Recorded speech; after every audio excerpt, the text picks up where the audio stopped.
سورہ فیل کے اندر نبی پاک علیہ السلام کی ولادت سے پہلے ایک شخص تھا ابرہا، جو اپنا لشکر لے کے آیا تھا معاذ اللہ کعبے کو گرانے کے لیے. تو بڑے بڑے ہاتھی اس کے ساتھ تھے، تو اللہ تعالیٰ نے چھوٹے چھوٹے ابابیل بھیجے، ان کے منہوں میں کنکر تھے، انہوں نے وہ کنکر برسائے تو وہ ہاتھی مر گئے.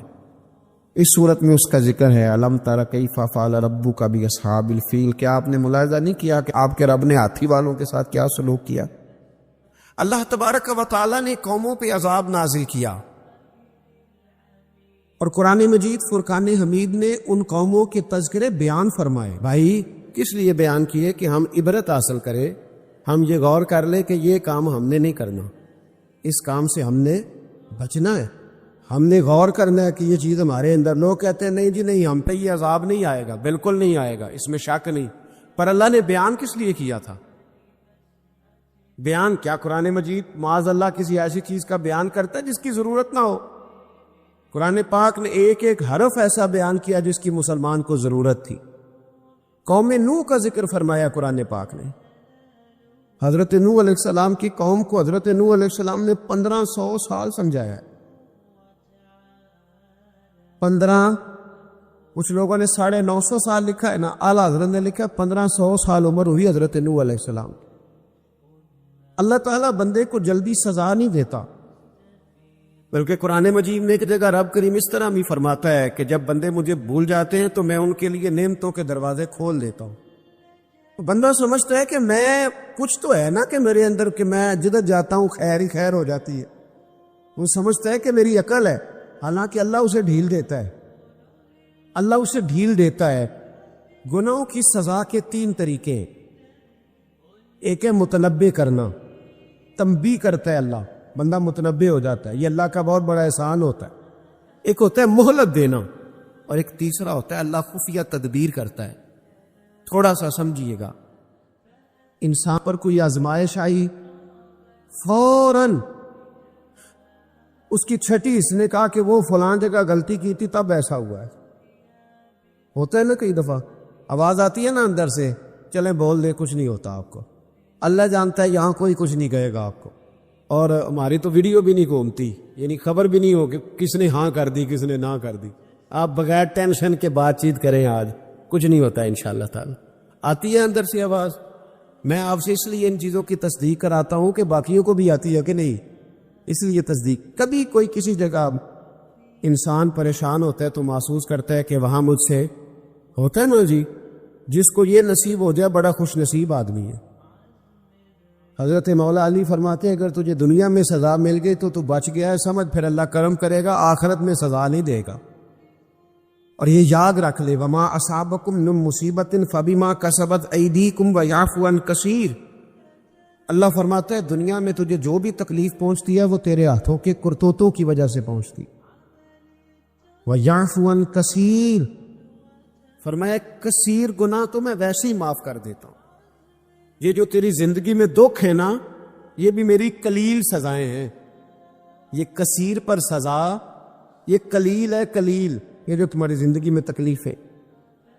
انسان کو سزا ملتی. حضرت فضیل بن عیاض رحمۃ اللہ تعالی علیہ گھوڑے پہ بیٹھے تھے، گھوڑا شرارت کرنے لگ گیا،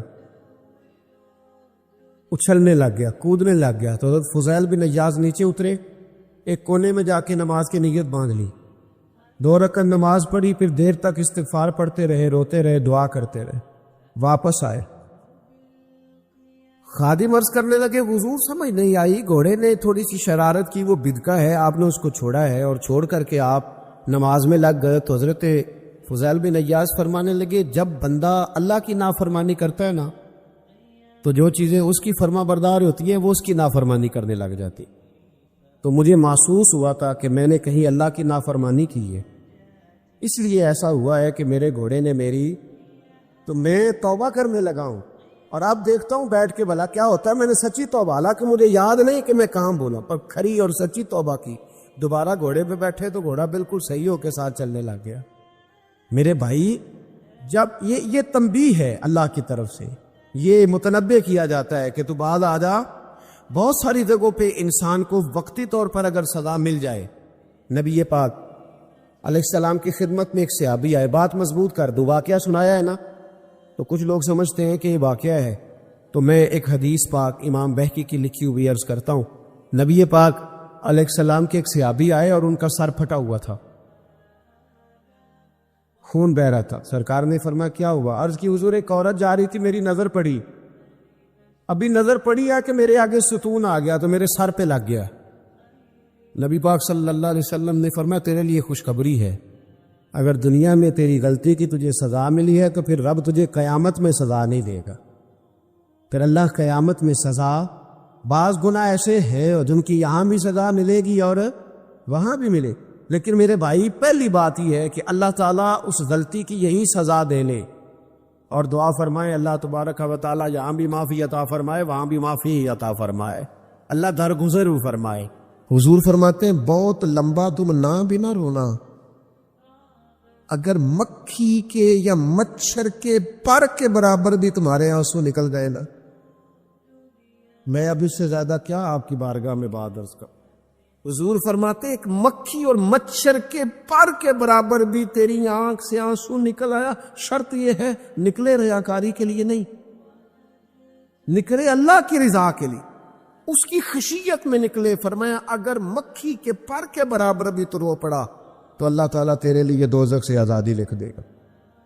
اور نبی پاک صلی اللہ تعالی علیہ وسلم نے بیان فرمایا، حضور فرماتے جو اللہ کے خوف سے رو پڑے نا، جس طرح بھینس بکری گائے کے تھنوں سے نکلا ہوا دودھ دوبارہ تھنوں میں نہیں نہ جاتا، اسی طرح جو رب کی یاد میں رو پڑے وہ دوزخ میں نہیں جاتا۔ یہ مثال دیکھے کیسی دی حضور نے سمجھانے کی۔ اگر کبھی رونا آئے اس کے لیے تنہائی کا انتخاب کرے، مجمع میں نہیں۔ ایک بندے کو حضرت عمر نے مجمع میں روتا دیکھا تو فرمایا یہ کام تو اکیلے میں کرتا، تیرے لیے برکت والا ہوتا، تیرے آنسو نکلے، تیرے رخساروں پہ بہے۔ اور شیر خدا تو شیر ہے نا، حضرت مولا علی شیر خدا فرماتے اگر تیری آنکھوں سے کبھی آنسو نکلے نا اللہ کی یاد میں، حضور کی محبت میں، تو فرمایا ان آنسوؤں کو پوچھنا نہ، ان کو چہرے سے صاف نہ کرنا، یہ تو آنسو اس قابل ہیں کہ تیرے رخساروں پہ رہیں، یہ تو روشنی ہے تیرے چہرے کی، ان کو پوچھنا نہ۔ حضرت علی رضی اللہ تعالیٰ عنہ نصیحت کرتے ہیں انہیں رہنے دے، یہ آنسو بڑا قیمتی ہے، یہ نکلا تیری آنکھ سے ہے پر کسی کا ہو کے نکلا، نکلا تیری آنکھ سے ہے پر کسی کے لیے نکلا، نکلا تیری آنکھ سے ہے پر اس نے تجھے بتایا ہے کہ تیرے وجود میں، تیری دھڑکنوں میں، تیرے جذبات میں کسی اور کا بھی حصہ ہے۔ یہ رب رسول کی رضا کے لیے چھلکا ہے۔ ایک بھی رونے والا ہو تو باقیوں کا کام بھی سنو نا، حدیث ہے بہقی شریف ہے۔ حضرت حیثم بن مالک رضی اللہ تعالیٰ عنہ فرماتے ہیں نبی پاک علیہ السلام خطبہ دے رہے تھے، تقریر فرما رہے تھے، حضور کی باتیں دلوں کے میل کچیل اتارتی چلی جا رہی۔ فرماتے ایک شخص نبی پاک علیہ السلام کے سامنے بیٹھ کر حضور کی گفتگو سن رہے تھے، وہ رو پڑے، ساری گفتگو چھوڑ کے نبی پاک صلی اللہ تعالی علیہ وسلم کی توجہ اس شخص کی طرف ہو گئی۔ ہوا کیا ہے؟ وہ تقریر سنتے، بات سنتے، بس رو پڑے۔ تو نبی پاک علیہ الصلوۃ والسلام فرمانے لگے آج اگر وہ سارے مومن بھی یہاں موجود ہوتے جن کے گناہ پہاڑوں کے برابر وزنی ہوتے تو اس ایک بندے کے رونے کی وجہ سے اللہ سب کی بخشش فرما دیتا۔ اور نبی پاک علیہ الصلوۃ والسلام فرمانے لگے یہ رویا ہے تو اس کے رونے پر فرشتے بھی روئے ہیں، اور فرشتے دعا کر رہے ہیں کہ اے اللہ یہ جو نہیں روتے نا ان کے حق میں ان کی سفارش قبول کر لے جو تیری بارگاہ میں روتے ہیں۔ توبہ رٹا لگانے کا نام تو نہیں نا، توبہ تو اللہ کو منانے کا نام ہے۔ ایک شخص اپنے گناہ چھوڑنے کا ارادہ ہی نہیں کر رہا اور وہ اپنی غلطی کو غلطی تسلیم ہی نہیں کر رہا اور اپنی غلطیوں سے وہ پیچھے ہٹنے کو 2 قدم بھی تیار نہیں، تو توبہ کوئی رٹا لگانے کا نام تو نہیں۔ آپ توبہ طوطے کو رٹا دیں تو طوطا توبہ توبہ پکارتا رہے تو اس کو وہ چیز تو نہیں حاصل ہونے لگی۔ توبہ ایک بڑی خاص بات صوفیاء نے لکھی ہے، اگر آپ سمجھیں تو بڑا نفع دے گی۔ وہ کہتے ہیں جس طرح گھر چھوٹا بنانا ہو یا بڑا بنانا ہو، زمین تو درکار ہوتی ہے کہ نہیں؟ زمین ہوگی تو گھر بنے گا، چاہے وہ چھوٹی سی کٹیا بنے یا بہت بڑا محل بنے، زمین کا ہونا ضروری ہے۔ اسی طرح آپ نے نیک اعمال تھوڑے کرنے ہیں یا زیادہ کرنے ہیں، توبہ کا ہونا ضروری ہے۔ توبہ وہ زمین ہے جس کے اوپر آپ نیک اعمال تعمیر کریں گے۔ اگر توبہ نہیں ہے تو پھر کوئی بھی نیک عمل آپ کے پاس ہو ہی نہیں سکتا۔ آپ پچھلے گناہوں سے رجوع کریں اللہ کی طرف، آپ کہیں کہ میرے اندر یہ غلطی ہے، میں توبہ کرتا ہوں۔ ان العبد اذا اعترف، اعتراف جرم کریں، پھر اللہ کے حضور رجوع لائیں۔ ہمارا یہ حال ہے کہ ہم جتنی بھی توبہ کرتے ہیں، جس قدر بھی استغفار پڑھتے ہیں، اس کو ایک وظیفہ سمجھ کے پڑھ لیتے ہیں، بھئی یہ بھی اچھا ہے، برکت سے خالی نہیں۔ لیکن توبہ کا حقیقی مفہوم یہ ہے کہ انسان اپنا محاسبہ کرے، اپنی پچھلی ساری زندگی اپنی آنکھوں کے سامنے لائے۔ اگر وہ سمجھتا ہے کہ اس حال میں مر گیا تو میرے لیے مشکل ہوگا منہ دکھانا اللہ رسول، تو پھر وہ فوراً سے پہلے اپنے گناہوں سے رجوع کرے اور اللہ کے حضور توبہ کرے۔ یہ توبہ کا مفہوم ہے۔ میرے رسول پاک صلی اللہ تعالی علیہ وسلم نے اپنی امت کو اس طرف خاص رغبت حضور نے اپنی امت کی کرائی۔ رب بڑا مہربان ہے، بڑا ہی کریم ہے۔ وہ تو کسی بندے کی اونٹنی اگر کبھی گم ہو جائے صحرا میں، اور اس طرح گم ہو کہ پیسے بھی اونٹنی پہ ہو، کھانا بھی اونٹنی پہ ہو، کپڑے بھی اونٹنی پہ ہوں، علاقہ بھی صحرا کا ہو، اور اس نے کسی ٹہنی کے ساتھ باندھی ہو، پھر وہ سو جائے، سو کے اٹھے تو اونٹنی غائب ہو۔ اب وہ اتنا پریشان ہو کہ آگے پیچھے دائیں بائیں دیکھا تو پتہ چلا کہ اونٹنی تو غائب ہو گئی، نہ کھانا ہے، نہ پیسے ہیں، نہ کپڑے، نہ سواری ہے، علاقہ صحرا کا ہے، پیدل جا بھی نہیں سکتا۔ تو فرمایا جس طرح وہ بیٹھ کر موت کا انتظار کرنے لگتا ہے، اور وہ منتظر تھا کہ اب موت ہی آئے گی، اب کوئی اور سہارا نہیں، فرمایا اچانک اگر اونٹنی سامنے آ جائے تو اسے کتنی خوشی ہوگی؟ یا رسول اللہ اسے تو بڑی خوشی ہوگی۔ فرمایا جب رب کا بندہ توبہ کرتا ہے تو اللہ کو اس سے بھی بڑھ کر خوشی ہوتی کہ بندہ توبہ کر گیا، اپنے گھر واپس آ گیا ہے، اس نے بات مان لی۔ ہمارا اصل مسئلہ احساس کا ہے، توبہ کا نہیں۔ جب تک اپنی غلطیوں کا بندہ محاسبہ نہیں کرتا، جب تک احساس پیدا نہیں کرتا، وہ محسوس نہیں کرتا کہ میں غلط ہوں، مجھے ٹھیک ہونا چاہیے، تب تک توبہ کا ہے۔ آپ دیکھیں نا صحابہ کرام کا مزاج کیا، چھوٹی چھوٹی چیزیں ہیں لیکن وہ دوڑ کے آتے ہیں، کہتے ہیں یا رسول اللہ غلطی ہو گئی، اور اپنے آپ کو پیش کرتے ہیں۔ ایک خاتون نے آ کے پیش نہیں کیا کہ یا رسول اللہ میرے پیٹ میں ناجائز بچہ ہے، مجھے پاک کر دیں، کوئی پکڑ کے نہیں لایا، کسی نے آ کے اسے گرفتار نہیں کیا، مقدمہ نہیں کرایا، پرچہ نہیں درج کرایا، 14 دن کے ریمانڈ کے بعد نہیں مانی، خود آئی اور آ کے کہا حضور میرے سے غلطی ہو گئی ہے، مجھے معاف کر دیں۔ تو رسول پاک صلی اللہ تعالی علیہ وسلم نے بچے کی ولادت کے بعد اسے دوبارہ بلایا، کہا بعد میں آنا، وہ آئی، اسے سنسار کیا گیا۔ تو جب کسی شخص نے کہا نا کہ یہ تو بڑی نفس کے ہاتھوں گرفتار عورت تھی اور کتنا بڑا جرم کیا، تو پھر حضور نے پتہ کیا فرمایا؟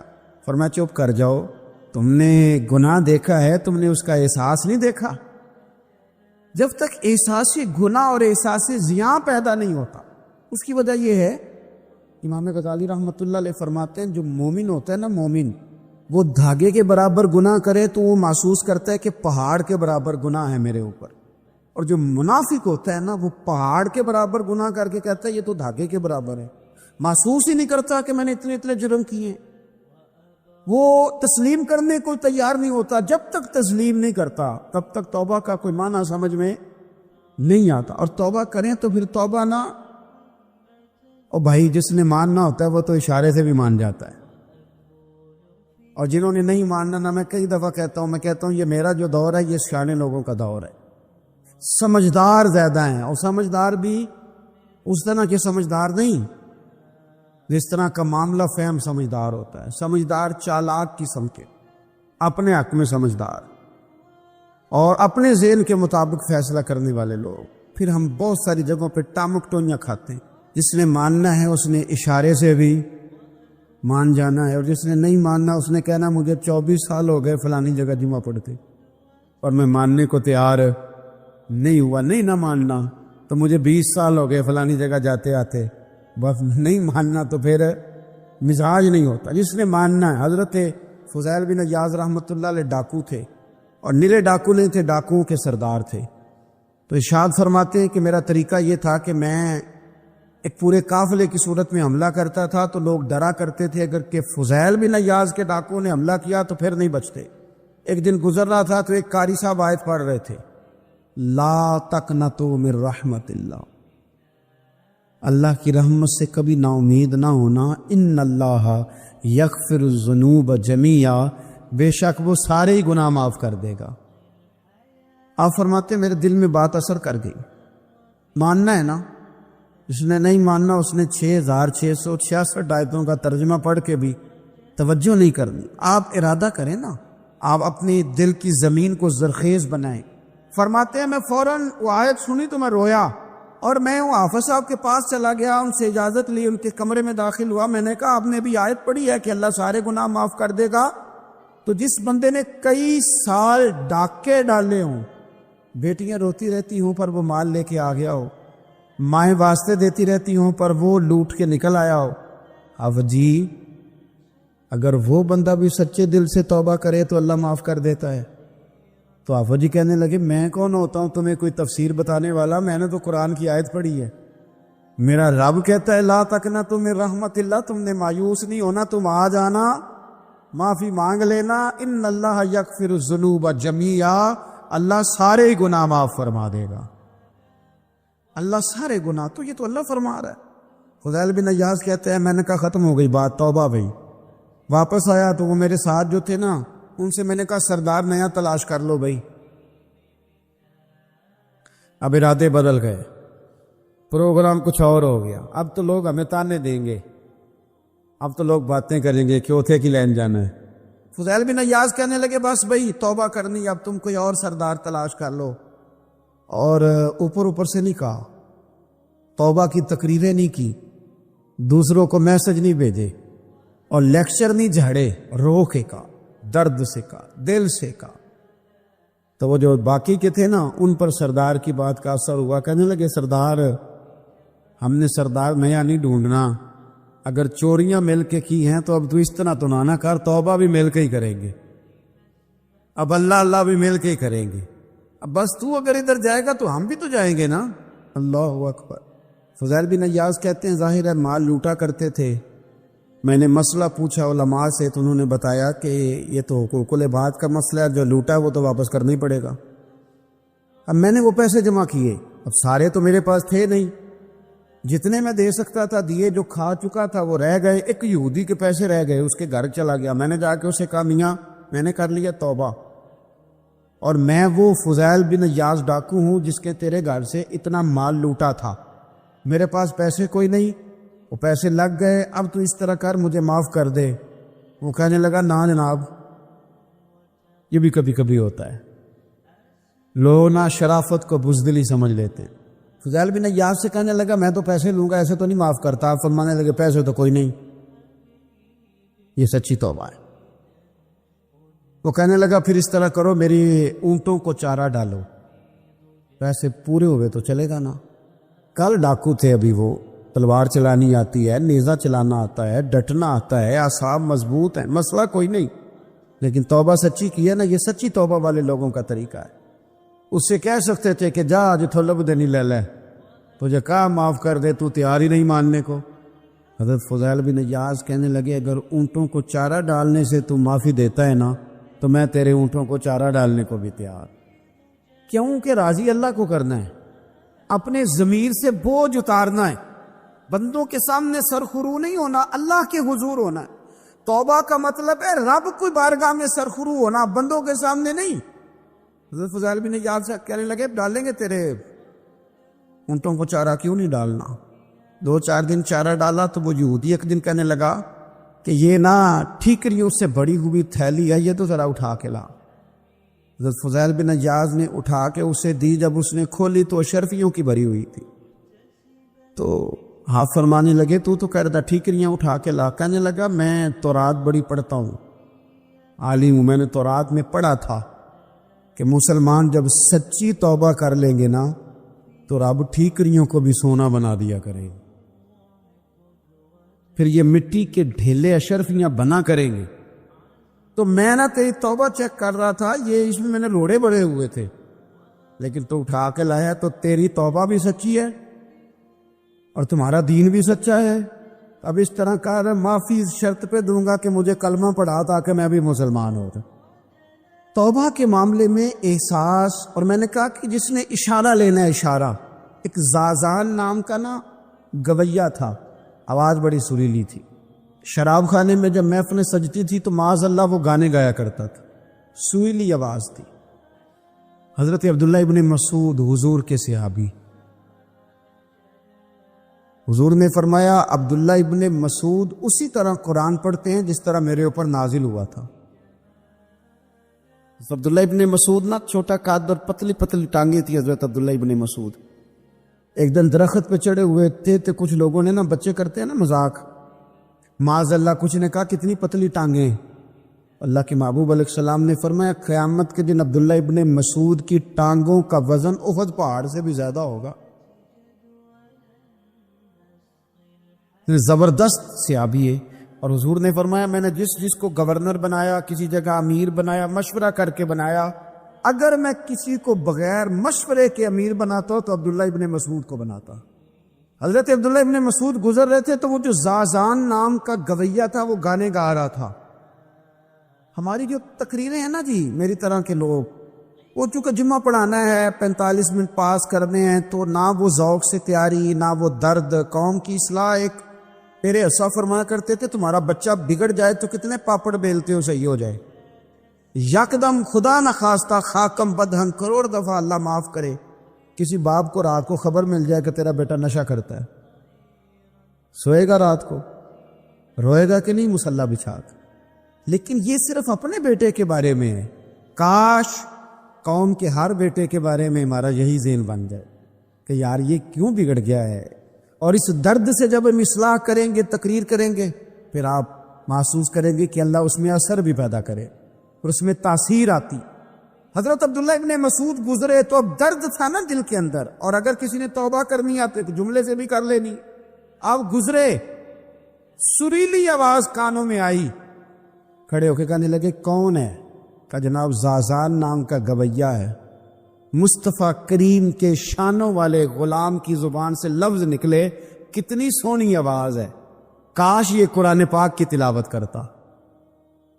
اللہ اکبر، کاش کوئی ایسا ہو تو صحیح جو ہمیں کہے کہ کاش یار تو قرآن پڑھتا، کتنی سونی آواز ہے، کاش تو نعت پڑھتا. کوئی کہے تو صحیح، کوئی کہتا ہی نہیں. کوئی کہتا ہی نہیں کتنا سونا چہرہ ہے، کاش اس پہ داڑھی ہوتی. کوئی کہتا ہی نہیں میری ملت کے جوانوں کا. سینکڑوں لوگ ہیں. ایک بچہ مجھے ایک دفعہ ملا لاہور میں تو میرے گلے رکھ کے اس طرح رویا جس طرح کو بچھڑا ہوا روتا ہے. انہیں لگا پیر صاحب مر جان لگے ہیں، کوئی ساڑی اصلاح ہی نہیں کرتا، کھوب گئے گناہ میں، کوئی باں ہی نہیں پھڑتا. کوئی ملے تو صحیح یہ ہمارے دکھوں کا مداوع کرے. کوئی نہیں، اپنی اپنی نفسا نفسی، کوئی بات بتانے والا ہی نہیں. میں اکثر دوستوں سے کہتا ہوں کہ بڑے شوق سے سن رہا تھا زمانہ تو ہم ہی سو گئے. داستان کہتے کہتے لوگوں کا دل کرتا ہے کہ ان کی اصلاح ہو جائے، پر کوئی درد والا ہو، کوئی ایسی بات ہو تو تب ہے نا. آئے ہائے. حضرت عبداللہ ابن مسعود کہنے لگے کاش یہ قرآن پاک پڑھتا. یہ کہہ کے چلے گئے. باہر وہ نکلا نا، جب سارے لوگ باہر نکلے اس معاذ اللہ بری مجلس سے، تو چیم گوئیاں ہو رہی تھی کہ آج تو یہاں حضرت عبداللہ ابن مسعود بھی آئے تھے. تو زازان سے کسی نے کہا کہ آج نا حضرت عبداللہ ابن مسعود نے تیری آواز سنی، تیری آواز. تو وہ کہہ رہے تھے کاش اتنی سونی آواز سے قرآن پڑھتا تو مزہ آتا، کاش. وہ کہنے لگا نبی پاک کے صحابی نے میرا نام لیا ہے، گویا ہو کے میرا ذکر کیا ہے. حضرت عبداللہ ابن مسعود نے میرا نام لے کے کہا ہے کہ کاش میں قرآن پڑھتا. اور میرے لیے کہا مصطفیٰ کے صحابی نے، حضور سے قرآن سیکھنے والے کی خواہش ہے کہ میں قرآن پڑھوں. دوڑے گئے، کدھر ملے گی عبداللہ ابن مسعود؟ فلاں فلاں جگہ غسل کیا، وضو کیا، پیروں میں لگ گئے جا کے. کہنے لگے سونیا جس کے قرآن پڑھنے کی تعریف مدینے والے کریں وہ میرے بارے میں کہے کہ مجھے قرآن پڑھنا چاہیے تھا. آج سے میں نے ٹھوکر ماری سارے گانوں کو، سکھاؤ مجھے قرآن، میں قرآن ہی پڑھا کروں. میں قرآن پڑھوں گا، میں پڑھ پڑھ کے سناؤں گا. لوگ میری زبان سے اللہ کے کلام کی تلاوت سنا کریں گے. کوئی بیٹھا ہوا مجھے دور دعا دیتا ہے میں ڈوبتا ہوں سمندر اچھال دیتا ہے، کوئی تو ہو نا جو کہے، کوئی تو ہو۔ فرمانے لگے بس ہو گئی حضور، آپ دیکھیں گے میں قرآن ہی پڑھوں گا، میری زبان سے اب اللہ کی کتاب کی تلاوت ہی ہو گئی، طے ہو گئی بات۔ تو کسی نے نصیحت لینی ہے توبہ کے لیے تو ایک جملہ بھی کافی ہے، ایک جملہ بھی۔ اور میں نے کہا کہ اگر صرف تقریریں سننی ہیں، واعظ ہی سننے اور ساری زندگی اسی پہ لگانی ہے کہ آج بڑا جملہ کا، آج بڑا مزہ آیا، آج فلانی بات او ہو پہلی دفعہ سنی، کچھ قرضے دے کے جان چھوٹے گی، اس کے بغیر جان نہیں چھوٹتی۔ اپنی قضا نمازوں کا حساب لگائیں اور ان کو صحیح کر کے ادا کریں۔ ایک مسئلے میں بڑی دیر سے دوستوں کو اشارے کنایتاً باتیں کہہ رہا ہوں، پھر کہتا ہوں، میں نے شب برات کو تفصیل سے یہ بات کی تھی، پھر کرتا ہوں، اپنے معاملات کو صاف کریں۔ لینے دینے کے مسائل میں اپنے آپ کو ایک میں منت کے ساتھ بات کرنے لگا ہوں اپنے دوستوں سے، خدا را